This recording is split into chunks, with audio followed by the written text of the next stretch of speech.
একটা 9 বছরের বাচ্চা, তাকে কয়েকজন দুষ্কৃতী যারা বিজেপির সমর্থক তারা হচ্ছে কি তুলে নিয়ে গিয়ে রেপ করেছে, করে হত্যা করেছে, খুন করেছে নাবালিকাকে পুকুরে। पश्चिम बंगाल के बारुईपुर से एक बेहद दर्दनाक और संवेदनशील मामला सामने आया है।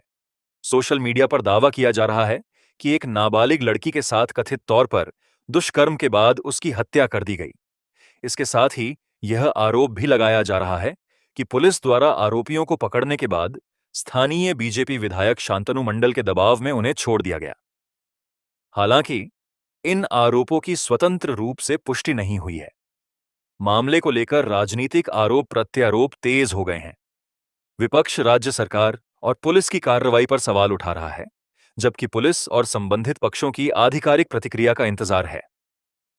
यदि यह मामला सही साबित होता है तो यह कानून व्यवस्था और महिलाओं की सुरक्षा को लेकर गंभीर सवाल खड़े करता है। वहीं किसी भी निष्कर्ष पर पहुंचने से पहले जांच और आधिकारिक तथ्यों का इंतजार करना भी जरूरी है। 1.5 মাস জুম্মা 8 দিন হয়েছে নেতা হয়েছে, আগে নানা রকম কুকীর্তিতে যুক্ত ছিল।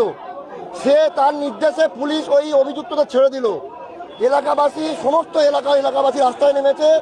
এই অভিযুক্তদের অবিলম্বে অ্যারেস্ট করতে হবে। অভিযুক্ত পুলিশ অফিসার যে এদেরকে ছেড়ে দিল তাকে সাসপেন্ড করতে হবে। আর এই বিজেপি নেতা শান্তনু মণ্ডল যে এই অপকর্মকে প্রশ্রয় দিল তাকে অবিলম্বে অ্যারেস্ট করে সমান শাস্তি দিতে হবে, সমান শাস্তি দিতে হবে তাদেরকে।